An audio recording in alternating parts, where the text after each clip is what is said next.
Simple levelling by HI method. കഴിഞ്ഞ ക്ലാസ്സിൽ നമ്മൾ ലെവലിംഗ് എന്താണ്, ലെവലിങ്ങിൽ യൂസ് ചെയ്യുന്ന ഇൻസ്ട്രുമെൻറ്റ്സ് ഏതൊക്കെയാണ്, അതിൻ്റെ പാർട്സ് കാര്യങ്ങളൊക്കെ ഡിസ്കസ് ചെയ്തു. ഇന്ന് സിമ്പിൾ ലെവലിങ്ങിനെ കുറിച്ചാണ് ഡിസ്കസ് ചെയ്യുന്നത്. നിങ്ങൾക്ക് ചെയ്യാനുള്ള ഫസ്റ്റ് എക്സ്പെരിമെൻ്റ് ആണ് simple levelling by HI method. ലെവലിങ്ങിലെ ഒരു ടൈപ്പ് ഓഫ് ലെവലിംഗ് ആണ് സിമ്പിൾ ലെവലിംഗ്. അപ്പോൾ നമുക്ക് ആദ്യം തന്നെ ലെവലിങ്ങിൻ്റെ ക്ലാസിഫിക്കേഷൻ ഏതൊക്കെയുണ്ട് എന്നുള്ളത് നോക്കാം. ക്ലാസിഫിക്കേഷൻ ഓഫ് ലെവലിങ്ങിൻ്റെ ക്ലാസിഫിക്കേഷൻ. അതിൽ first one simple levelling. Only one instrument station, ഒറ്റ ഇൻസ്ട്രുമെൻറ്റ് സ്റ്റേഷനേ ഉണ്ടാവുള്ളൂ. ഇൻസ്ട്രുമെൻറ്റ് സ്റ്റേഷൻ എന്നാൽ നമ്മൾ യൂസ് ചെയ്യുന്ന ലെവൽ ഏതാണോ ആ ലെവൽ വെക്കുന്ന സ്റ്റേഷനെയാണ് ഇൻസ്ട്രുമെൻറ്റ് സ്റ്റേഷൻ എന്നറിയപ്പെടുക. അതുപോലെ സ്റ്റാഫ് സ്റ്റേഷൻ ഉണ്ട്. അത് ലെവലിംഗ് സ്റ്റാഫ് എവിടെയാണ് വെക്കുന്നത് അതിനെയാണ് സ്റ്റാഫ് സ്റ്റേഷൻ എന്നറിയപ്പെടുന്നത്. സിമ്പിൾ ലെവലിങ്ങിൽ ഒറ്റ ഇൻസ്ട്രുമെൻറ്റ് സ്റ്റേഷൻ മാത്രമേ ഉണ്ടാവുള്ളൂ. അവിടെ നിന്ന് തന്നെ എല്ലാ പോയിൻറ്റ്സിലേക്കും ലെവൽസ് എടുക്കുക ചെയ്യാം. Then second one differential levelling or compound levelling. More than one instrument station, ഒന്നിൽ കൂടുതൽ ഇൻസ്ട്രുമെൻറ്റ് സ്റ്റേഷൻ വരുന്നതാണ് ഡിഫറൻഷ്യൽ ലെവലിംഗ് അഥവാ കോമ്പൗണ്ട് ലെവലിംഗ് എന്നറിയപ്പെടുന്നത്. ലെവലിംഗ് ചെയ്യുന്ന സമയത്ത് എന്തെങ്കിലും ഒബ്സ്ട്രക്ഷൻസ് ഒക്കെ ഉണ്ടാകുമ്പോൾ നമുക്ക് എല്ലാ പോയിൻറ്റ്സും ഒറ്റ ഇൻസ്ട്രുമെൻറ്റ് സ്റ്റേഷനിൽ നിന്ന് കാണാൻ പറ്റണമെന്നില്ല. അപ്പോൾ അത്തരം സാഹചര്യങ്ങളിലാണ് ഡിഫറൻഷ്യൽ ലെവലിംഗ് യൂസ് ചെയ്യുക. അതുപോലെ നല്ല ലെവൽ ഡിഫറൻസ് ഒക്കെ വരുന്ന ഏരിയയിലൊക്കെയാണ് ഡിഫറൻഷ്യൽ ലെവലിംഗ് നമ്മൾ യൂസ് ചെയ്യുക. ഡിഫറൻഷ്യൽ ലെവലിങ്ങിൻ്റെ ഒരു ടൈപ്പാണ് ഫ്ലൈ ലെവലിംഗ്. ഫ്ലൈ ലെവലിങ്ങിൻ്റെ പ്രത്യേകത ഇൻ്റർമീഡിയറ്റ് സൈറ്റ് ഉണ്ടാവില്ല എന്നാണ്. അവിടെ നമ്മളൊരു പോയിൻറ്റിൽ ഇൻസ്ട്രുമെൻ്റ് വെച്ച് കഴിഞ്ഞാൽ രണ്ട് സൈറ്റേ എടുക്കുള്ളൂ, ഒരു ബാക്ക് സൈറ്റും ഒരു ഫോർ സൈറ്റും. അതിൻ്റെ ഇടയ്ക്കുള്ള ഇൻ്റർമീഡിയറ്റ് സൈറ്റ്സ് ഒന്നും ഫ്ലൈ ലെവലിങ്ങിൽ ഉണ്ടായിരിക്കുന്നതല്ല. Then third one check levelling. Check levelling use ചെയ്യുന്നത് ഒരു ലെവലിങ്ങിൻ്റെ ക്ലോസിംഗ് എററൊക്കെ ചെക്ക് ചെയ്യാൻ വേണ്ടിയിട്ടാണ്. Then reciprocal levelling. Reciprocal levelling ഒക്കെ നമ്മൾ യൂസ് ചെയ്യുക രണ്ട് പോയിൻ്റ് തമ്മിലുള്ള ലെവൽ ഡിഫറൻസ് കാണണം, പക്ഷേ അതിൻ്റെ ഇടയിൽ നമുക്ക് ഇൻസ്ട്രുമെൻ്റ് വെക്കാൻ പറ്റാത്ത സാഹചര്യം വരുമ്പോൾ അത്തരം സാഹചര്യങ്ങളിലാണ് റെസിപ്രോക്കൽ ലെവലിംഗ് നമ്മൾ ചൂസ് ചെയ്യുക. Next one profile levelling or longitudinal levelling or sectioning. Profile levelling ഒക്കെ റോഡ് വർക്കിൽ, അതുപോലെ കനാൽ, ഡ്രെയിനേജ് പോലെയുള്ള വർക്കുകളിലൊക്കെയാണ് നമ്മൾ യൂസ് ചെയ്യുക. അതിൻ്റെ അലൈൻമെൻറ്റിന് പാരലായിട്ട് നമ്മൾ കുറച്ച് ഇൻ്റർമീഡിയറ്റ് പോയിൻറ്റ്സ് സെലക്ട് ചെയ്തിട്ട് ആ പോയിൻറ്റ്സിൻ്റെ ലെവൽ കാണുന്ന ആ ഒരു മെത്തേഡിനെയാണ് പ്രൊഫൈൽ ലെവലിംഗ് എന്ന് പറയാം. Then cross സെക്ഷനിങ്. ക്രോസ് സെക്ഷനിങ് ഒരു റോഡ് വർക്കാണെങ്കിലും റെയിൽവേ വർക്കാണെങ്കിലും അതിൻ്റെ അലൈൻമെൻറ്റിന് പെർപെൻഡിക്കുലറായിട്ട് നമ്മൾ ലെവൽസ് എടുക്കുന്നതിനാണ് ക്രോസ് സെക്ഷനിങ് എന്ന് പറയാം. Then barometric levelling. പ്രഷറിനെ ബേസ് ചെയ്തുകൊണ്ട് ലെവൽസ് കണ്ടെത്തുന്ന രീതിയാണ് ബാരോമെട്രിക് ലെവലിംഗ്. ഒരു സ്റ്റാൻഡേർഡ് പ്രഷർ ചാർട്ട് ഉണ്ടാവും, ഓരോ ലെവൽസിനും അതിൻ്റെ സ്റ്റാൻഡേർഡായിട്ടുള്ള വാല്യൂസ് ഉണ്ടാവും. ആ വാല്യൂസിനെ ബേസ് ചെയ്തുകൊണ്ട് ഓരോ റീജിയണും മീൻ സീ ലെവലിൽ നിന്ന് എത്രമാത്രം ഹൈറ്റ് കൂടിയിട്ടാണ് കുറഞ്ഞിട്ടാണ് എന്നുള്ളതൊക്കെ കണ്ടെത്തുന്ന രീതിയാണ് barometric levelling. Then hypsometry. Standard boiling പോയിൻറ്റിനെ ബേസ് ചെയ്തുകൊണ്ട് ഓരോ പ്ലേസിനെയും അതിൻ്റെ ഹൈറ്റിനെ നിർണ്ണയിക്കുന്ന രീതിയാണ് ഹിപ്സോമെട്രി. Then trigonometric levelling. ലെവലിങ്ങിൽ ട്രിഗണോമെട്രിക് റിലേഷൻസ് ഒക്കെ യൂസ് ചെയ്തുകൊണ്ട് ചെയ്യുന്ന രീതിയാണ് ട്രിഗണോമെട്രിക് ലെവലിംഗ്. അവിടെ നമ്മൾ ആംഗിൾസ് എടുത്തിട്ടായിരിക്കും ചെയ്യുന്നുണ്ടാവുക. തിയോഡലൈറ്റൊക്കെ യൂസ് ചെയ്തിട്ടായിരിക്കും ആംഗിൾ എടുക്കുന്നുണ്ടാവുക. ഇതൊക്കെയാണ് ലെവലിങ്ങിൻ്റെ ക്ലാസിഫിക്കേഷനായിട്ട് വരുന്നത്. അപ്പോൾ ഫസ്റ്റ് നമുക്ക് സിമ്പിൾ ലെവലിംഗ് ആണ് ചെയ്യാനുള്ളത്. അപ്പോൾ ആദ്യം നമുക്ക് സിമ്പിൾ ലെവലിംഗ് എന്താണെന്നുള്ളത് നോക്കാം. സിമ്പിൾ ലെവലിംഗ് ചെയ്യാൻ വേണ്ടിയിട്ട് നിങ്ങൾക്ക് ഗ്രൗണ്ടിൽ 4 പോയിൻറ്റ്സ് തന്നിട്ടുണ്ടാവും. ആദ്യം തന്നെ ഈ 4 പോയിൻറ്റ്സും കാണുന്ന രീതിയിൽ ഇൻസ്ട്രുമെൻറ്റ് ഫിക്സ് ചെയ്യുക. ഇൻസ്ട്രുമെൻറ്റ് ഫിക്സ് ചെയ്യുക മീൻസ് നമ്മളെ കയ്യിൽ ഡംബി ലെവലാണുള്ളത്. അപ്പോൾ ഡംബി ലെവൽ എന്ത് ചെയ്യുക, ഈ 4 പോയിൻറ്റും കാണുന്ന ഒരു പോയിൻറ്റിൽ ഫിക്സ് ചെയ്യാം. അപ്പോൾ നമുക്ക് ഇൻസ്ട്രുമെൻറ്റ് വെച്ച് നോക്കുന്ന സമയത്ത് 4 പോയിൻറ്റ്സ് ആയിട്ടുള്ള ABCD ഈ 4 പോയിൻറ്റ്സ് നമുക്ക് കാണാൻ പറ്റുന്ന രീതിയിൽ എന്ത് ചെയ്യുക, ഇൻസ്ട്രുമെൻറ്റ് ഫിക്സ് ചെയ്യാം. ആദ്യം തന്നെ ട്രിപ്പോഡ് എടുക്കുക. ട്രിപ്പോഡിൻ്റെ മുകളിലായിരിക്കും നമ്മൾ ഡംബി ലെവൽ വെക്കുന്നുണ്ടാവുക. അപ്പോൾ ആദ്യം തന്നെ ട്രിപ്പോഡ് എടുക്കുക. ട്രിപ്പോഡ് ഇതുപോലെ ടൈറ്റ് ചെയ്ത് വെച്ചിട്ടുണ്ടാവും. അപ്പോൾ നമുക്ക് ഹൈറ്റിനനുസരിച്ച് അഡ്ജസ്റ്റ് ചെയ്യാൻ വേണ്ടിയിട്ടാണ് ഇത് ടൈറ്റ് ചെയ്ത് വെക്കുന്നത്. അപ്പം ആദ്യം എന്ത് ചെയ്യുക, ഇത് ടൈറ്റ് ചെയ്ത് വെച്ച് ഇത് ലൂസ് ചെയ്യാം. ലൂസ് ചെയ്തിട്ട് നമ്മളെ ഹൈറ്റിനനുസരിച്ച് എന്ത് ചെയ്യുക, ഇത് അഡ്ജസ്റ്റ് ചെയ്ത് വെക്കുക. നമുക്കിത് ലൂസ് ചെയ്ത് കഴിഞ്ഞാൽ ഇതിൽ കാണുന്ന പോലെ ഇങ്ങനെ പൊക്കി കഴിഞ്ഞാൽ മുകളിലേക്ക് പൊങ്ങുന്നതായിട്ട് കാണാൻ പറ്റും.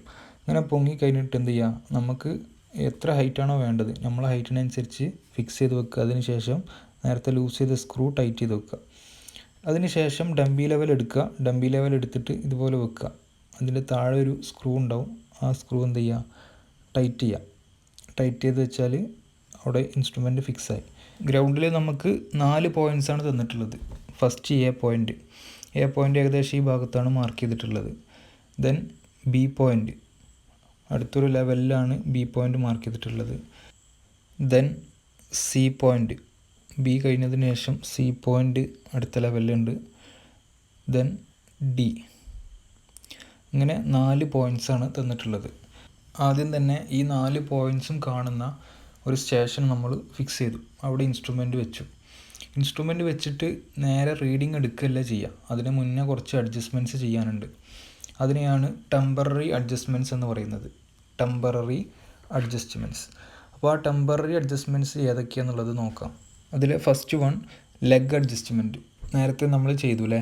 ഫസ്റ്റ് ട്രിപ്പോഡിൻ്റെ ലെഗ് എന്ത് ചെയ്തു, ലൂസ് ചെയ്തിട്ട് ഏകദേശം സർവേ ചെയ്യുന്ന ആളെ ഹൈറ്റിന് കണക്കാക്കിയിട്ട് എന്ത് ചെയ്തു, ടൈറ്റ് ചെയ്ത് വെച്ചു. അതാണ് ലെഗ് അഡ്ജസ്റ്റ്മെൻറ്റ്.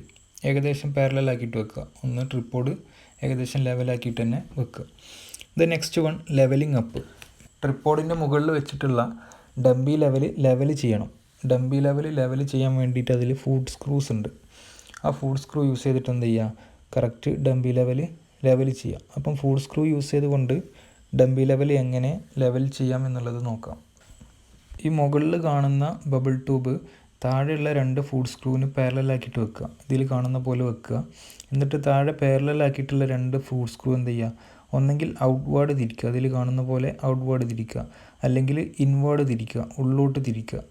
അങ്ങനെ തിരിച്ചിട്ട് എന്ത് ചെയ്യുക, മുകളിലുള്ള ബബിൾ ട്യൂബിലെ ബബിൾ കറക്റ്റ് സെൻറ്റർ ആക്കുക. ബബിൾ സെൻറ്റർ ആയെങ്കിൽ മാത്രമേ ലെവലാവുള്ളൂ. അപ്പം സെൻറ്റർ എത്തുന്നത് വരെ എന്ത് ചെയ്യുക, ഈ 2 foot screw outward or inward, പുറത്തോട്ടോ ഉള്ളോട്ടോ ഒരുമിച്ച് തിരിക്കുക. ഇതിൽ കാണുന്ന ബബിൾ കറക്റ്റ് സെൻറ്ററിൽ വരുന്നത് വരെ, അവിടെ വലിയ 2 വരകൾ കാണാൻ പറ്റും. ആ വരകൾക്ക് ഇടയിൽ ഈ ബബിൾ വരുന്ന രീതിയിൽ എന്ത് ചെയ്യുക, അതുവരെ ലെവൽ ചെയ്യാം. അതിനുശേഷം ബബിൾ ട്യൂബ് പെർപെൻഡിക്കുലർ ആക്കിയിട്ട് വെക്കുക. ഇപ്പോൾ വെച്ച പൊസിഷന് പെർപെൻഡിക്കുലർ ആക്കിയിട്ട് എന്ത് ചെയ്യുക, ബബിൾ ട്യൂബ് വെക്കുക. അതിനുശേഷം മൂന്നാമതൊരു ഫുഡ് സ്ക്രൂ ഉണ്ടാവും അല്ലേ. 3 ഫുഡ് സ്ക്രൂസ് ഉണ്ടാവുക. അപ്പോൾ നമ്മൾ 2 ഫുഡ് സ്ക്രൂ ആണ് ടച്ച് ചെയ്തിട്ടുള്ളത്. ഇനി മൂന്നാമത്തെ ഒരു ഫുഡ് സ്ക്രൂ ഉണ്ടാവും. അത് യൂസ് ചെയ്തിട്ട് എന്ത് ചെയ്യുക, കറക്റ്റ് സെൻറ്റർ ചെയ്യുക. നേരത്തെ ചെയ്തതുപോലെ ബബിൾ എന്ത് ചെയ്യുക, കറക്റ്റ് സെൻറ്ററിലേക്ക് ആക്കുക. ഇപ്പോൾ നമ്മൾ ഒരു സൈഡ് പാരലലാക്കി വെച്ചു, ലെവൽ ചെയ്തു, അതിന് പെർപെൻഡിക്കുലർ ആക്കിയിട്ട് മൂന്നാമത്തെ ഒരു ഫുഡ് സ്ക്രൂ വെച്ചിട്ട് തിരിച്ചു. ഇതുപോലെ ബാക്കി വരുന്ന 2 സൈഡിലും സെയിം പ്രൊസീജിയർ റിപ്പീറ്റ് ചെയ്യാം. അങ്ങനെ 3 സൈഡും കൂടെ നമ്മൾ ലെവൽ ചെയ്ത് കഴിയുമ്പം ഇൻസ്ട്രുമെൻറ്റ് കറക്റ്റ് ലെവലായിട്ടുണ്ടാവും. ഡംബി ലെവൽ കറക്റ്റ് ലെവൽ പൊസിഷനിലായിരിക്കും നിൽക്കുന്നുണ്ടാവുക. ലെവൽ പൊസിഷനിലായതുകൊണ്ട് തന്നെ അതിലൂടെ നോക്കുന്ന ലൈൻ ഓഫ് സൈറ്റൊക്കെ കറക്റ്റ് ഹൊറിസോണ്ടലായിരിക്കും. ഇതാണ് levelling up. Then focusing the eyepiece. മൂന്നാമത് വരുന്നതാണ് ഫോക്കസിങ് ദ ഐ പീസ്. നമ്മളെ ടെലസ്കോപ്പിന്, ഡംബി ലെവലിൻ്റെ ടെലസ്കോപ്പിന് 2 എൻഡ് ഉണ്ടാവും. ഒരു എൻഡിൽ ഐ പീസും മറ്റേ എൻഡിൽ ഒബ്ജക്റ്റ് ഗ്ലാസ് അഥവാ ഒബ്ജക്റ്റീവ് ഉണ്ടാവും. അപ്പോൾ ആദ്യം തന്നെ നമ്മൾ ഫോക്കസ് ചെയ്യേണ്ടത് ഐ പീസിനെയാണ്. ഐ പീസ് ഫോക്കസ് ചെയ്ത് കഴിഞ്ഞാൽ നമുക്കതിൻ്റെ ഉള്ളിലുള്ള ക്രോസ് വയർ കറക്റ്റായിട്ട് കാണാൻ പറ്റും. നേരത്തെ നമ്മൾ പറഞ്ഞിരുന്നു അല്ലേ, ഹൊറിസോണ്ടലായിട്ടും വെർട്ടിക്കലായിട്ടും ഡയഫ്രത്തിൽ എന്തുണ്ടാവും, ക്രോസ് ഹയർസ് ഉണ്ടാവും. അത് നമുക്ക് കറക്റ്റായിട്ട് കാണണമെന്നുണ്ടെങ്കിൽ എന്ത് ചെയ്യണം, ഐ പീസ് ഫോക്കസ് ചെയ്യണം. ഇതാണ് ഐ പീസ്. ഐ പീസിൻ്റെ അവിടെ ഒരു സ്ക്രൂ ഉണ്ട്. ഈ സ്ക്രൂ തിരിച്ചു കഴിഞ്ഞാൽ നമുക്ക് ഐ പീസിനെ കറക്റ്റ് ഫോക്കസ് ചെയ്യാനായിട്ട് പറ്റും. Then fourth one focusing of object glass or objective. Object glass അഥവാ ഒബ്ജക്റ്റീവിനെ ഫോക്കസ് ചെയ്യാം. അതിനെ ഫോക്കസ് ചെയ്യാനുള്ള സ്ക്രൂ ആണ് ഈ കാണുന്നത്. ഈ സ്ക്രൂ യൂസ് ചെയ്തിട്ട് ഫോക്കസ് ചെയ്താൽ നമുക്ക് ഒബ്ജക്റ്റിൻ്റെ ഇമേജ് കറക്റ്റായിട്ട് കിട്ടും. നല്ല ക്ലാരിറ്റിയോടെ കാണാൻ വേണ്ടിയിട്ടാണ് നമ്മൾ ഒബ്ജക്റ്റീവ് ഫോക്കസ് ചെയ്യുന്നത്. ഇതൊക്കെയാണ് ഡംബി ലെവലിൻ്റെ ടെമ്പററി അഡ്ജസ്റ്റ്മെൻറ്റ്സ്. അപ്പോൾ ഈ അഡ്ജസ്റ്റ്മെൻറ്റൊക്കെ ചെയ്തിട്ട് വേണം നമ്മൾ വർക്ക് സ്റ്റാർട്ട് ചെയ്യാൻ വേണ്ടിയിട്ട്. ഇനി ആദ്യം തന്നെ ഫസ്റ്റ് പോയിൻറ്റിലേക്ക്, എ പോയിൻറ്റിലേക്ക് സൈറ്റ് ചെയ്യാണ് വേണ്ടത്. നമ്മളിപ്പം വെച്ചിരിക്കുന്ന ഇൻസ്ട്രുമെൻറ്റ് സ്റ്റേഷൻ, നമ്മൾ ഇൻസ്ട്രുമെൻറ്റ് വെച്ചിരിക്കുന്ന സ്റ്റേഷനാണ് instrument station.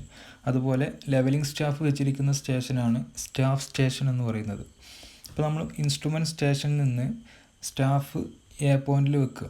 Levelling staff A പോയിൻറ്റിൽ വെച്ചിട്ട് എന്ത് ചെയ്യുക, ഇവിടുന്ന് അങ്ങോട്ട് സൈറ്റ് ചെയ്യുക. ടെലസ്കോപ്പിൻ്റെ ഉള്ളിലൂടെ നോക്കുക. ടെലസ്കോപ്പിലൂടെ നോക്കുന്ന സമയത്ത് അതിൻ്റെ ഡയഫ്രത്തിലുള്ള ക്രോസ് ഹെയർസ് ഏത് റീഡിംഗ് ആയിട്ടാണോ ലെവലിംഗ് സ്റ്റാഫിലെ ഏത് റീഡിംഗ് ആയിട്ടാണോ കോയിൻസൈഡ് ചെയ്ത് വരുന്നത് ആ റീഡിംഗ് ആണ് നമ്മൾ നോട്ട് ചെയ്തെടുക്കേണ്ടത്. ഇപ്പോൾ നമ്മൾ നോക്കുന്ന സമയത്ത് ക്രോസ് ഹെയറിൽ ഹൊറിസോണ്ടലായിട്ടും വെർട്ടിക്കലായിട്ടും ലൈൻസ് ഉണ്ടാവും. അതിലെ ഹൊറിസോണ്ടൽ ലൈൻ ചിലപ്പോൾ 3 ലൈൻസ് ഉണ്ടാവും ഹൊറിസോണ്ടലായിട്ട്. അതിലെ സെൻറ്ററിലുള്ള ലൈൻ എന്ത് ചെയ്യുക, ഏത് റീഡിംഗ് ആയിട്ടാണോ ലെവലിംഗ് സ്റ്റാഫിലെ ഏത് റീഡിംഗ് ആയിട്ടാണോ കോയിൻസൈഡ് ചെയ്ത് നിൽക്കുന്നത് ആ റീഡിങ് നോട്ട് ചെയ്യുക. ഇതിനെ ബാക്ക് സൈറ്റ് എന്ന് പറയാം. നമ്മൾ ഇൻസ്ട്രുമെൻറ്റ് ഫിക്സ് ചെയ്ത് ഫസ്റ്റ് നോക്കുന്ന സൈറ്റിനെയാണ് ബാക്ക് സൈറ്റ് എന്ന് പറയാം. സാധാരണ ബെഞ്ച് മാർക്കിലേക്കാണ് ആദ്യം നോക്കാറ്. അപ്പോൾ ബെഞ്ച് മാർക്കിലേക്ക് നോക്കുന്നത് ബാക്ക് സൈറ്റ് ആയിട്ട് എടുക്കുക. ദെൻ പിന്നെ നോക്കുന്നതൊക്കെ ഇൻ്റർമീഡിയറ്റ് സൈറ്റും അവസാനം നോക്കുന്നത് ഫോർ സൈറ്റും ആയിരിക്കും. ഒരു ഇൻസ്ട്രുമെൻറ്റ് സ്റ്റേഷനിൽ നിന്ന് ആദ്യം നോക്കുന്ന സൈറ്റിനെയാണ് ബാക്ക് സൈറ്റ് എന്ന് പറയാം. പിന്നീട് നോക്കുന്നതൊക്കെ ഇൻ്റർമീഡിയറ്റ് സൈറ്റും ആ സ്റ്റേഷനിൽ നിന്ന് ആ ഇൻസ്ട്രുമെൻറ്റ് സ്റ്റേഷനിൽ നിന്ന് അവസാനം നോക്കുന്ന സൈറ്റാണ് ഫോർ സൈറ്റ്. ഇങ്ങനെയാണ് ബാക്ക് സൈറ്റും ഇൻ്റർമീഡിയറ്റ് സൈറ്റും ഫോർ സൈറ്റും പറയുന്നത്. എങ്ങനെയാണ് ടാബുലാർ കോളത്തിൽ നോട്ട് ചെയ്യുക എന്നുള്ളത് നോക്കുക. First column instrument at, instrument എവിടെയാണ് വെച്ചിട്ടുള്ളത് അഥവാ ഇൻസ്ട്രുമെൻറ്റ് സ്റ്റേഷനാണ് ഉദ്ദേശിക്കുന്നത്. അതാണ് ഒ എന്ന ഇൻസ്ട്രുമെൻറ്റ് സ്റ്റേഷനിലാണ് നമ്മൾ വെച്ചിട്ടുള്ളത്. Next column staff at, levelling staff എവിടെയാണോ വെച്ചിട്ടുള്ളത് അതാണ് സ്റ്റാഫ് സ്റ്റേഷൻ. അതാണ് ഇവിടെ ഉദ്ദേശിച്ചിട്ടുള്ളത് സ്റ്റാഫ് അറ്റ്. ഫസ്റ്റ് നമ്മൾ സ്റ്റാഫ് വെക്കുന്നത് എ പോയിൻറ്റിലാണ്. എ പോയിൻ്റാണ് നമ്മൾ ബെഞ്ച് മാർക്കായിട്ട് എടുത്തിട്ടുള്ളത്. അവിടുത്തെ RL 100 ആണ്. അത് നമ്മൾ അസ്യൂം ചെയ്തെടുക്കുന്നതാണ്. അതുകൊണ്ട് തന്നെ സ്റ്റാഫ് അറ്റ് എന്ന കോളത്തിൽ എ അതിൻ്റെ ബ്രാക്കറ്റിൽ BM എന്ന് എഴുതിയിട്ടുണ്ടാവും. BM means bench mark. അവിടെയാണ് നമുക്ക് തന്നിരിക്കുന്ന ബെഞ്ച് മാർക്ക്, റെഡ്യൂസ്ഡ് ലെവൽ അറിയാവുന്ന പോയിൻ്റ് അവിടെയാണ്. Then next column BS back site. First നമ്മൾ നോക്കുന്ന സൈറ്റാണ് ബാക്ക് സൈറ്റ്. അപ്പോൾ നമ്മൾ ഫസ്റ്റ് എ പോയിൻറ്റിലേക്ക് അഥവാ ബെഞ്ച് മാർക്കിലേക്ക് നോക്കിയപ്പോൾ നമുക്ക് കിട്ടിയ റീഡിംഗ് ആണ് അവിടെ എഴുതിയിട്ടുള്ളത് 1.925. ദെൻ ഇൻ്റർമീഡിയറ്റ് സൈറ്റ്, അടുത്ത സൈറ്റുകളൊക്കെ എഴുതുന്ന കോളാണ് intermediate sight. Then fore sight, അവസാനം നമ്മൾ O എന്ന ഇൻസ്ട്രുമെൻറ്റ് സ്റ്റേഷനിൽ നിന്ന് അവസാനം എടുക്കുന്ന റീഡിംഗ് ആണ് ഫോർ സൈറ്റ് എന്ന കോളത്തിൽ അഥവാ FS എന്ന കോളത്തിൽ എഴുതേണ്ടത്. Then HI means height of instrument. നമ്മളിവിടെ കാണുന്ന മെത്തേഡ് തന്നെ HI മെത്തേഡാണ് അല്ലേ. ആ HI മെത്തേഡിൽ HI കാണണമെന്നുണ്ടെങ്കിൽ ഹൈറ്റ് ഓഫ് ഇൻസ്ട്രുമെൻറ്റ് കാണണം എന്നുണ്ടെങ്കിൽ ബെഞ്ച് മാർക്കിൻ്റെ റെഡ്യൂസ്ഡ് ലെവലിലേക്ക് ബാക്ക് സൈറ്റ് അഥവാ BS ആഡ് ചെയ്താൽ നമുക്ക് എന്ത് കിട്ടും, HI കിട്ടും. HI ഈക്വൽസ് RL + BS എന്നൊരു ഇക്വേഷൻ ഉണ്ട്. അതുവഴി നമുക്ക് എന്ത് കിട്ടും, ഹൈറ്റ് ഓഫ് ഇൻസ്ട്രുമെൻ്റ് അഥവാ HI കിട്ടും. Then next column RL means reduced level. അപ്പോൾ നമുക്ക് ഫസ്റ്റത്തെ പോയിൻറ്റിൻ്റെ അഥവാ എ പോയിൻറ്റിൻ്റെ റെഡ്യൂസ്ഡ് ലെവൽ നമുക്കറിയാം. കാരണം എന്താ, അത് ബെഞ്ച് മാർക്കാണ്. നമുക്ക് നേരത്തെ റെഡ്യൂസ്ഡ് ലെവൽ അറിയാം, അതാണ് 100. അത് വെച്ചിട്ട് നമ്മൾ HI കണ്ടു, ഹൈറ്റ് ഓഫ് ഇൻസ്ട്രുമെൻറ്റ് കണ്ടു. Reduced level plus back site ചെയ്തപ്പോൾ നമുക്ക് എന്ത് കിട്ടി, HI കിട്ടി, ഹൈറ്റ് ഓഫ് ഇൻസ്ട്രുമെൻറ്റ് കിട്ടി. ഇനി നമ്മൾ നെക്സ്റ്റ് പോയിൻറ്റിലേക്ക് നോക്കുക ചെയ്യുന്നത്. ഫസ്റ്റ് നമ്മൾ ബാക്ക് സൈറ്റ് ഫസ്റ്റ് പോയിൻറ്റിലേക്ക് നോക്കി, ഇനി B പോയിൻറ്റിലേക്ക് നോക്കുന്നു, സിയിലേക്ക് നോക്കുന്നു, ഡിയിലേക്ക് നോക്കുന്നു. അങ്ങനെ നോക്കുമ്പോൾ കിട്ടുന്ന റീഡിങ്സ് ആണ് ഇവിടെ നോട്ട് ചെയ്തിട്ടുള്ളത്. ബിയിലേക്ക് നോക്കുമ്പോൾ ഇൻ്റർമീഡിയറ്റ് സൈറ്റ് എന്ന കോളത്തിൽ 1.800. ദെൻ സിയിലേക്ക് നോക്കുമ്പോഴുള്ള റീഡിംഗ് ആണ് IS എഴുതിയിട്ടുള്ളത്. ദെൻ ഡിയിലേക്ക് നോക്കുമ്പോൾ ഫോർ സൈറ്റിൻ്റെ കോളത്തിൽ FS എന്ന കോളത്തിൽ എഴുതിയിട്ടുണ്ട്. അപ്പോൾ ഇതിലൊക്കെ HI സെയിം ആയിരിക്കും. കാരണം എന്താ, ഹൈറ്റ് ഓഫ് ഇൻസ്ട്രുമെൻറ്റ് മാറുന്നില്ല. ഇൻസ്ട്രുമെൻറ്റിൻ്റെ ഹൈറ്റ് സെയിം ആയിരിക്കും. ഇൻസ്ട്രുമെൻറ്റ് നമ്മൾ ഒറ്റ പൊസിഷനിൽ വെച്ചിട്ടാണ് 4 പോയിൻറ്റ്സിലേക്കും നോക്കിയിട്ടുള്ളത്. ഇനി ബാക്കിയുള്ള പോയിൻറ്റ്സിൻ്റെ റെഡ്യൂസ്ഡ് ലെവലാണ് കാണേണ്ടത്. BCD എന്ന 3 പോയിൻറ്റ്സിൻ്റെ RL കാണണം. RL കാണാനുള്ള ഇക്വേഷനാണ് HI - IS or FS. IS by FS അല്ല, IS or FS ആണ്. IS അല്ലെങ്കിൽ FS. ഈ ഇക്വേഷൻ വെച്ചിട്ട് BCD എന്ന പോയിൻറ്റിൻ്റെ RL കാണാം. അങ്ങനെ നമുക്ക് എല്ലാ പോയിൻറ്റിൻ്റെയും റെഡ്യൂസ്ഡ് ലെവൽ കിട്ടി. ചെയ്തിരിക്കുന്ന കാൽക്കുലേഷൻസൊക്കെ കറക്റ്റാണോ എന്ന് ചെക്ക് ചെയ്യണം. ചെക്ക് ചെയ്യാൻ വേണ്ടിയിട്ട് 2 ഇക്വേഷൻസ് ആണുള്ളത്. ആ 2 ഇക്വേഷൻസിലും ഒരേ വാല്യൂ വരുന്നുണ്ടോ എന്ന് ചെക്ക് ചെയ്യാം. ഒരേ വാല്യൂസ് ആണെങ്കിൽ എറർ ഉണ്ടാവില്ല. രണ്ടും 2 വാല്യൂസ് വരികയാണെങ്കിൽ എന്തായിരിക്കും, അവിടെ ചെയ്ത് കൊടുത്ത് എന്തെങ്കിലും മിസ്റ്റേക്ക് വന്നിട്ടുണ്ടാവും. അപ്പം നമ്മൾ ചെക്ക് ചെയ്യാനുള്ള ഇക്വേഷനാണ് σBS - σFS. ഈ കിട്ടുന്ന വാല്യൂ എന്തിന് ഈക്വൽ ആയിരിക്കണം, ലാസ്റ്റ് RL അവസാനം എടുത്തിരിക്കുന്ന പോയിൻറ്റിൻ്റെ RL മൈനസ് ആദ്യം എടുത്തിരിക്കുന്ന പോയിൻറ്റിൻ്റെ RL, അതാണ് ഫസ്റ്റ് RL. ഇവിടെ സിഗ്മ BS 1.925 സിഗ്മ FS 0.555 ആണ്.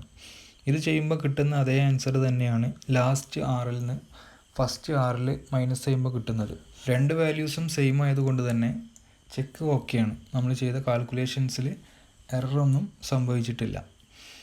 അപ്പോൾ ഇത്രയും കാര്യങ്ങളാണ് ഈ ഒരു എക്സ്പെരിമെൻറ്റിൽ ചെയ്യാനുള്ളത്. തന്നിരിക്കുന്ന ഓരോ പോയിൻറ്റിൻ്റെയും റെഡ്യൂസ്ഡ് ലെവൽ HI മെത്തേഡ് വെച്ചിട്ട് നമ്മൾ കാൽക്കുലേറ്റ് ചെയ്തു. അതിനുശേഷം ചെക്ക് ചെയ്ത് നോക്കി, ചെക്കിൽ നമുക്ക് കറക്റ്റായിട്ട് കിട്ടിയിട്ടുണ്ട്.